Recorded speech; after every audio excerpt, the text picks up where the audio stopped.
brothers and sisters. It hasn't been said yet, but I'll say it anyway. It's right out there. Oh. It hasn't been said yet, but I'll say it anyway. Apparently, wind nor sleet nor snow can stop protesters and allies from coming out.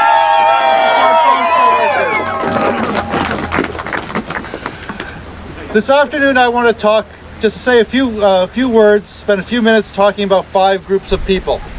The first group are allies, people like you. And I'm going to ask a question. How many of you in the crowd today are union members? And of those union members, how many have walked a picket line in your own workplace? So for those of us who have done that, you'll know that walking a picket line, negotiating a tough contract, standing up to an employer, it can be tough, it can be scary, and it can be lonely. And when you're going through that kind of challenge, when you're facing those kind of hurdles, there's nothing more important than knowing that you're not alone. And today, by gathering at this rally, you're demonstrating that the postal workers in Edmonton and indeed across the province and the country are not alone, and that we've got their backs. The second group of people I want to talk about are the postal workers themselves. As has been said, this is an incredible group of workers and an incredible union with a long and proud history. We've heard how they were the ones who pioneered maternity leave in their workplace, something that's spread across the country and is now a right for all working people in this country. It's because of their work.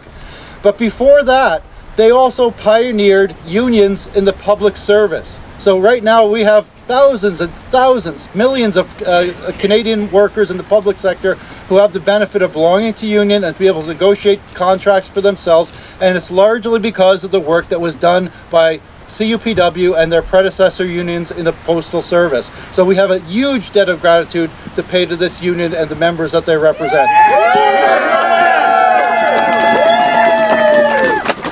The third group of people I want to talk about are the managers at Canada Post. You know, the names at the top have changed, but the culture in Canada Post has not. And that's actually the problem that we're confronting today. You know, I've read in the paper, some people who are skeptical, people who are detractors of the labor movement and the postal workers in particular, they'll say, oh, they've been bargaining for a year. But you know what? It doesn't matter if you've been at the bargaining table for the year if the people across the table are not committed to the process. And that's exactly what has happened. And it's because of a culture of disrespect for the workers on the other side of the table, and a culture that expects government intervention. And when they know that the government is going to intervene, when they expect that the government will introduce back to work legislation, it removes all incentive to bargain in good faith. And so when people talk about being frustrated with the strike or concerned about service, breakage in service delivery, don't point the fingers at the postal workers who have been at that table for a year bargaining in good faith. Point the finger at the managers who never intended to bargain in good faith themselves.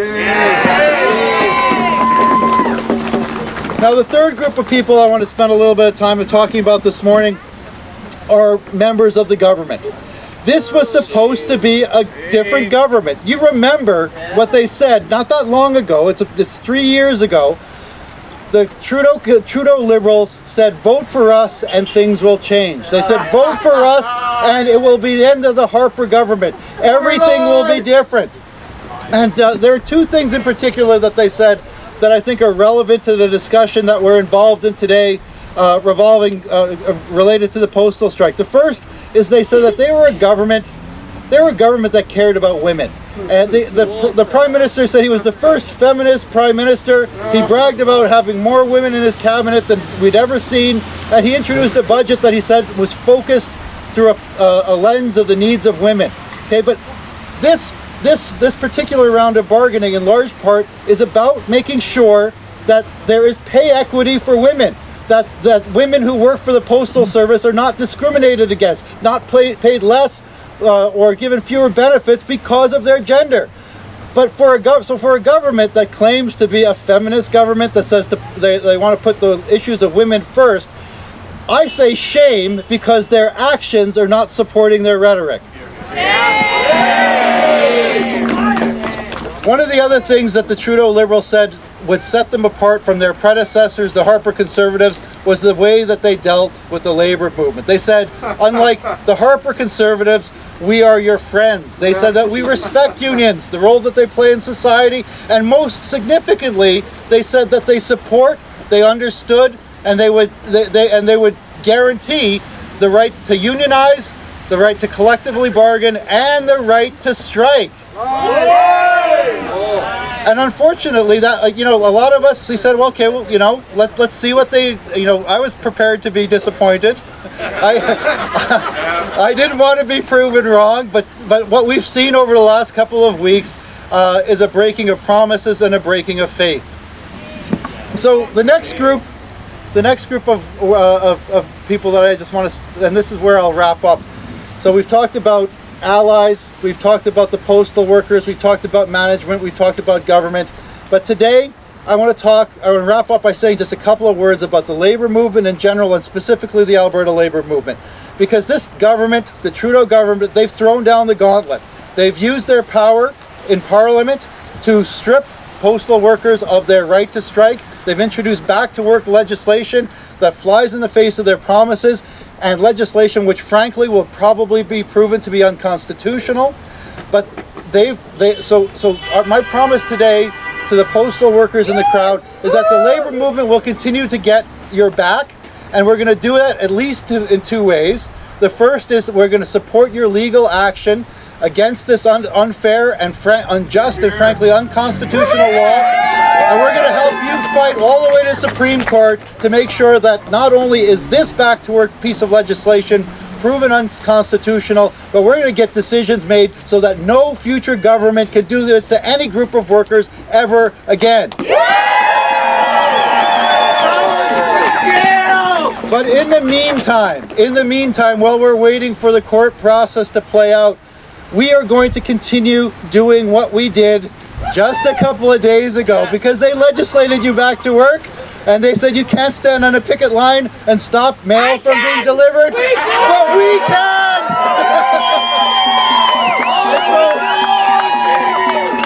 So for those who don't know, there is a series of rotating civil actions where people who are supportive of our friends, brothers and sisters in Canada Post, we've gone for walks outside of postal depots in cities across the province. We just happened to go for walks and stop for chats in front of the driveways where the trucks came in. And so we're going to continue that kind of social activity. And so our brothers and sisters may not be able to stop the mail. They may not be able to continue their rotating strike to stand up for these vital principles about the right to strike, the right to join unions, the right to bargain collectively. But we know, the rest of us in the labor movement know just how important these rights are, and the exercise of these rights are to not only protecting the wages for us in our workplaces, but indeed for protecting the very fabric of our middle class. So we cannot allow this to continue. We cannot let it go without a fight. And so for as long as it takes, one day longer, for as long as it takes to get our message across, and for as long as it takes to get a fair, negotiated collective agreement for the postal workers, the unions in this province and our friends and our allies will continue to gather in rallies like this one, and we will continue to gather outside postal depots until these guys get what they deserve, which is a fair contract. Thank you very much.